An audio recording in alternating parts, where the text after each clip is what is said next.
Bienvenidos una vez más a Piezas Sueltas.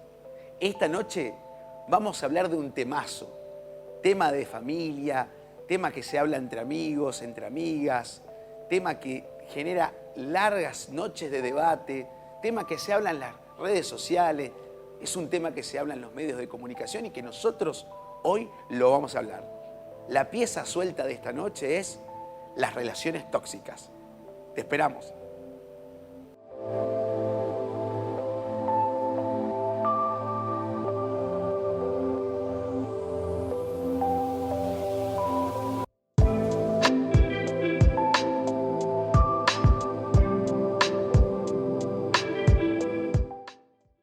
¿Qué son las relaciones tóxicas? Y cuando hablamos de relaciones tóxicas, lo primero que tenemos que pensar que no son solamente atribuibles al vínculo de pareja. También lo son vínculo entre familiares, vínculo entre amigos, vínculos en el laburo. Es decir, cuando hablamos de relaciones tóxicas, estamos hablando de relaciones que te hacen sufrir, que te generan malestar. Y este tipo de relación se produce en todos los ambientes de nuestra vida. Hasta incluso nosotros mismos podemos ser los artífices de una relación tóxica sin darnos cuenta. Hoy vamos a trabajar, vamos a pensar junto a Fabián un temazo de la actualidad, las relaciones tóxicas. Bienvenido, Fabi, ¿cómo estás? Gracias, Buenas noches. buenas noches. ¿Cómo estás? Sí, muy bien, muy bien. Es cierto esto de que planteas de que las relaciones tóxicas no son solo una cuestión del vínculo afectivo, digamos, del vínculo amoroso. Amoroso, de pareja. Sino que se da en muchos ámbitos. Se da incluso, también tenemos esta idea de que en parte es algo que me parece bueno condenarlo, digamos, de la banalización de lo tóxico, de decir, che, el tóxico, la tóxica, tu amigo el tóxico, cuando por ahí hay cierto reclamo, cuando hay, incluso lo veo como cuando uno se preocupa un poco de más o se preocupa por el otro, ya, che, pará, no seas tóxico, digamos. Me parece que también esta cuestión de banalizar algo que es tan importante y tan común porque pasa en todos lados, me parece un punto de ahí de atención. También lo que vos mencionás de esta idea de nadie está exento e incluso nosotros mismos tenemos ciertos grados de toxicidad, pero el tema es tratar de entender cuándo empezamos a hablar de algo tóxico como algo que nos hace daño verdaderamente. Porque yo entiendo a la preocupación como algo natural, pero ya si esa preocupación incluso lo pienso como algo que excede ciertos límites. Hemos hablado muchas veces en distintos programas de cuestiones similares, de patologías que cuando exceden los límites y se transforman en obsesiones, ya se terminan complicando. Digo, esta cuestión de lo tóxico pasa también un poco por ese lado. Pasa un poco por ese lado, Fabi, y ¿sabes qué es lo preocupante muchas veces? Recién dijiste una cosa muy interesante, la banalización de lo tóxico, la banalización de aquello que te hace mal. Sí. Definamos lo tóxico como aquello que te hace daño, como aquello que te patologiza, aquello que te hace sufrir, aquello que te molesta del otro y de vos mismo. Porque cuando hablamos de las relaciones tóxicas, estamos hablando también de lo que uno está siendo parte, porque las relaciones son relaciones mutuas, es de viceversa, es decir, soy yo respecto al otro y el otro respecto a mí. Es decir, estamos construyendo un vínculo. Es como que aquí con Fabián empecemos en este programa de televisión y empecemos a enojarnos y yo me enoje con Fabián y termine cortando el programa de televisión y después terminemos aquí en una riña televisiva donde nos quedamos mal los dos y no sabemos cuál fue el desencadenante. Es decir, estamos construyendo un vínculo tóxico. Y hay algo muy interesante que dijiste, que es la banalización. Y que también viene un poco de la mano de la naturalización, ¿no? De dar como por sentado esta cuestión de que el otro es como es, o yo soy como soy. ¿Sabes qué? Se me viene un ejemplo más práctico, si hablamos de vínculos de pareja, por ejemplo, que ya fue tema de este programa también, es la cuestión de los celos o la celotipia. Sí. Digo, creo que ese es uno de los ejemplos más fáciles de comprender para tratar de entender, digamos, cuando algo empieza a ser dañino y transformarse en tóxico. Me hace como uno de los ejemplos más sencillos. Es más sencillo, pero ¿sabes qué, Fabi? Hay muchas formas de ser tóxico. Claro, por eso. Porque, por ejemplo, la indiferencia Sí, también es una forma de ser tóxico. Acá hay una cuestión que, por ejemplo, muy poco se habla o se hace ahínco en realidad. Y, por ejemplo, hay personas que son indiferentes. Hay vínculos de hermanos, de pareja, de un papá o una mamá. Por ejemplo, un papá que es indiferente a su hijo, de que ante una problemática o una circunstancia del hijo que intenta buscar el cariño de ese padre, y ese padre o esa madre se muestra indiferente a ese hijo que está necesitando o que precisa a gritos o que está pidiendo a gritos la ayuda o la asistencia afectiva, de acompañamiento intelectual de ese padre o esa madre, y los padres se muestran indiferentes porque están enojados. Sí. Ni hablar en la pareja. Sí. Che, ¿vamos a hablar de esto? No. Y no, y no. Y después se van de tu hogar o se produce una ruptura en el hogar y de repente te querés comunicar vía teléfono y no hay comunicación. Es un juego que hoy estoy viendo mucho en la clínica, esto de te bloqueo, sí, te corto las redes sociales. Sobre todo con las redes sociales. ¿Sabes qué? Hoy sí, mañana no. Ah, no, Gastón, ¿sabes qué? Me bloqueó, me volvió a desbloquear.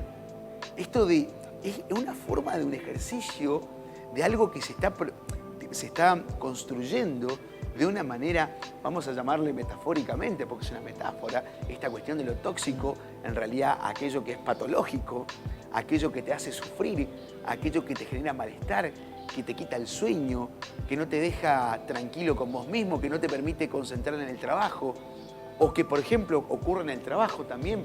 Por eso, por ejemplo, cuando yo planteé el ingreso del programa, dije relaciones tóxicas en términos generales, porque siempre tenemos la idea o el preconcepto de que estamos hablando de vínculos de pareja, y no, estamos hablando en el trabajo, personas que, por ejemplo, se maltratan o que sostienen maltratos del jefe o del superior, como quiera que le llames, y que de alguna forma están sufriendo y la están pasando mal, y después terminan en el consultorio diciéndome, a ver, ¿cómo puedo lidiar con esto? Que no aguanto más, me quiero ir. También. ¿Cómo? Ante la necesidad de uno, en el caso del laburo, mantener el trabajo y estar sometido a las manipulaciones, a la idea de sentir que vos, de alguna manera, si estás ahí, te querés ir, andá, total hay 10 más que vienen atrás de vos, digo, un montón de cuestiones que se dan, sobre todo en el ambiente laboral también, y que uno por ahí no, por esta idea de naturalizarlo y banalizarlo, no le presta tanta atención y no le llama la atención el comportamiento. Digo, las consecuencias también que tienen estas prácticas, sobre todo para quien las padece, o en este caso para el vínculo, porque estamos hablando siempre de vínculo. Muy bien, siempre. Es muy complejo, complejo. Eso, es muy complejo, y siempre recordemos, estamos hablando de vínculo, de vínculo de uno respecto al otro. Siempre digo, una relación violenta es una relación en la que hay un uno y un otro responsable de la misma. Uno que la sostiene, puede ser el sometido o puede ser el que después se convierta en el sometedor, pero en alguna u otra forma estamos hablando de tramas vinculares que de alguna forma se están forjando de una manera patológica. Cuando hablamos de relaciones estamos hablando de esto, estamos hablando de personas que sostienen mutuamente vínculos patológicos. Y cómo de alguna manera uno empieza en el vínculo, en las relaciones, en el día a día, empieza a darse cuenta de que lo que venía haciendo empieza a transformarse, empieza a cambiar, empieza a exceder ciertos límites. Muy bien. Digo, incluso empieza a hacerme daño. Hay señales que uno pueda percibir, ver cambios de conducta, comportamientos que nos llamen la atención para tratar de decir, che, esto se está complicando. Muy buena pregunta, Fabi. Sí, tiene que ver con el lenguaje verbal y paraverbal. Esto tiene que ser un termómetro para nosotros, por ejemplo, el levantar el tono de voz, el ningunear, el controlar, el ejercer un dominio sobre el otro, el empezar a registrar que hay un malestar que se está produciendo. Cuando estamos registrando de que hay un malestar que se está produciendo en nosotros, esa es la primera señal de alerta. Ahí tenemos que abrir los ojos. Tenemos que abrir los ojos, pero tanto de nosotros para con el otro también. Porque acá también es importante identificar lo que nosotros estamos propiciando al otro. Y voy a dar un ejemplo. Si yo, por ejemplo, a Fabi le hablo mal, y cuando hablo digo hablar mal, elevé el tono de voz, me doy cuenta que Fabián se puso mal y que su cara se puso de otra manera, yo tengo que registrar qué estoy haciendo, que el otro me manifestó una transformación de su comportamiento, y eso tiene que ver con la capacidad empática que tengamos. Y no hace falta ser psicólogo para poder ser empática, solamente falta ser un ser humano atento a las emociones propias y las emociones ajenas. Y esto se aprende en el tiempo. Pero ahora te voy a hacer una pregunta. Para ponerle condimento a este programa de esta noche, de un día jueves a las 23 horas, ¿el amor es tóxico? Sí. Esperá, no me responda, no te anticipes. Bueno, vamos a la pausa, ¿te parece? Y lo respondemos después de la pausa. Después de la pausa, no te lo pierdas. ¿El amor es tóxico? No te lo pierdas.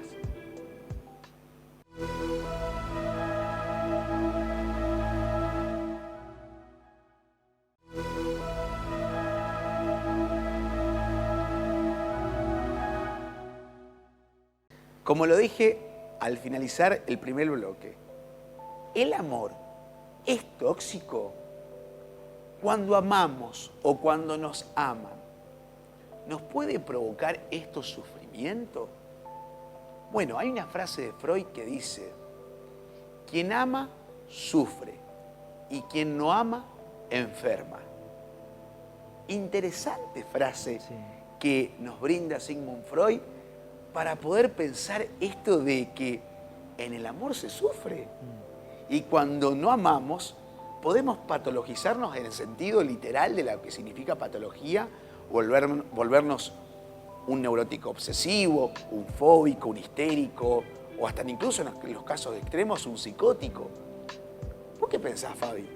Sí, yo coincido, coincido que el amor es tóxico, y creo que es tóxico incluso también porque hay muchas cuestiones del ideal romántico, de la relación ideal, que se han de alguna manera metido en nuestro comportamiento, en nuestro consciente, en nuestras prácticas, incluso también producto de la sociedad en la que vivimos. Siempre hablamos de esta idea de los estatutos, los mandatos sociales. Digo, creo que si me cela es porque me ama, si se preocupa por mí es porque quiere estar conmigo. Hay un montón de prácticas cotidianas que terminan de alguna manera cayendo en la toxicidad y nosotros no nos damos cuenta. Lo hemos hablado también en el bloque anterior, esta idea de entender que hay ciertas cuestiones que las hacemos nosotros mismos, levantar por ahí un poco el tono, hablar de mala manera, incluso pedir de mala manera las cosas, llegar un día a tu casa con tus problemas y tirárselos encima a tu vínculo, a tu familia, a tu pareja, y entenderlo como algo normal, porque como es mi pareja me tiene que ayudar a sobrellevar los problemas que yo tengo. Digo, creo que hay una naturalización de lo tóxico en el amor que es preocupante, y también se da un poco en esta frase que vos señalabas recién. Claro. Bueno, yo he escuchado en algunos lugares de que en esta versión idílica del amor, en esta versión idealista del amor, el amor no es tóxico porque el amor es puro, claro. El amor es inmaculado, es la antítesis se viste de blanco, tóxico, es la antítesis, lógicamente, es la versión antagónica de lo tóxico.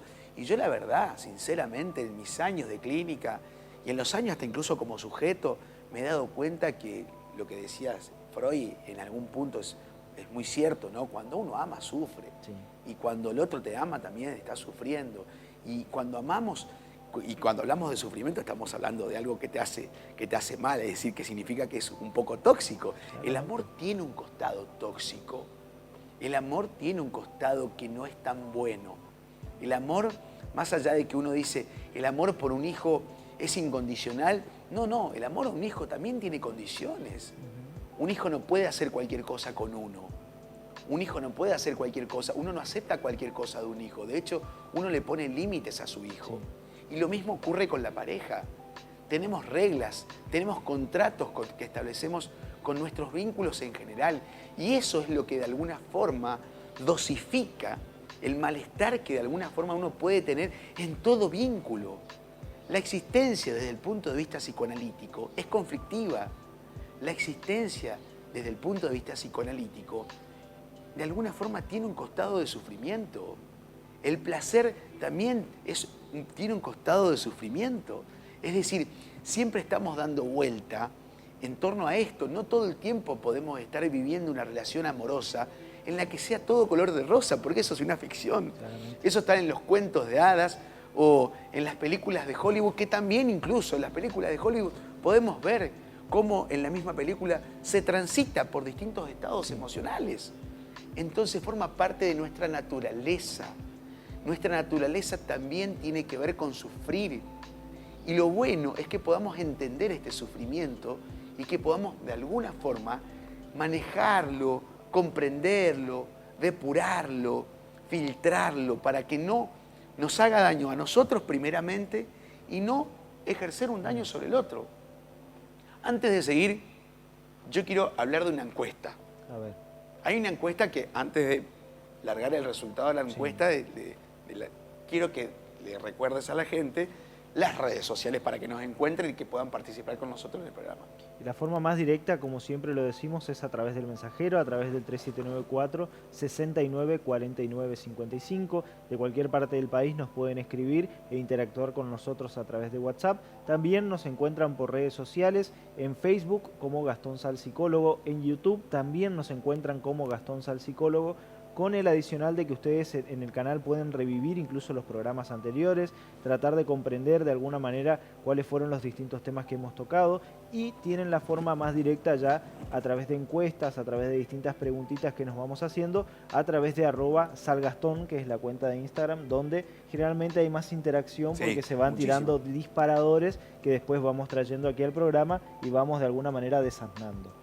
Así que esa es la invitación hecha entonces para que ustedes puedan participar con nosotros y enriquecer para que todos juntos podamos armar esta pieza suelta de hoy.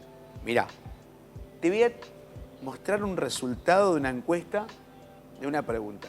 ¿Alguna vez fuiste parte de una relación tóxica? Adivina cuál fue el resultado. Imagino que la mayoría dijo que sí. Sí. 72 a 28%. Es una diferencia importante. Es una diferencia importante. Y te digo, Fabi, es decir... Y preocupante. Importante la cantidad de gente que votó. Sí. Y preocupante. Y preocupante. Pero, ¿no te parece, Fabi, que justamente es lo que estamos trayendo aquí? Que toda relación amorosa en algún punto tiene un costadito, una partecita en el trayecto en la que aparece esto del sufrimiento. Sí, aparece esto de, pucha, ¿te seguirá amando? Claro, yo... ¿Será que es para mí? ¿La sigo amando? ¿Estoy bien con ella? ¿Es la persona indicada? Uy, esas interpelaciones que el proceso mismo de la existencia... Y que son normales, porque ¿quién no duda ante cada paso que va a dar, ante cada decisión que va a tomar, ante cada situación que se le puede plantear incluso a uno mismo y decir, che, estoy apto para llevar este proyecto adelante, me siento capacitado para encarar esta cuestión?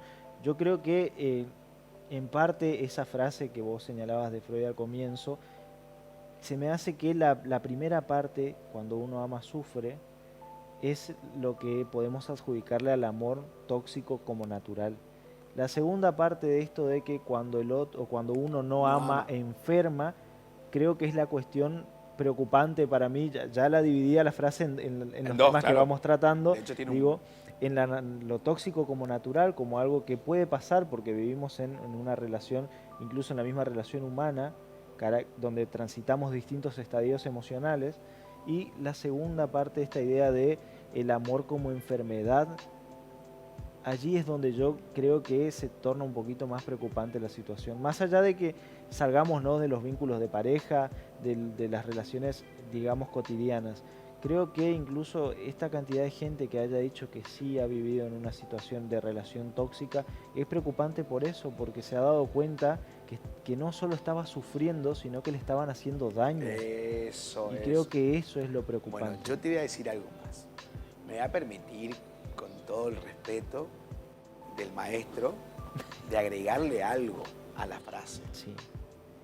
Yo creo que quien ama sufre, pero también enferma.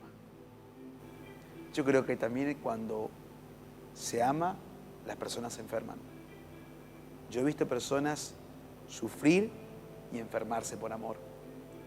Y de hecho, en gran parte, mirá lo que te voy a decir, gran parte de los conflictos del ser humano en general, Sí.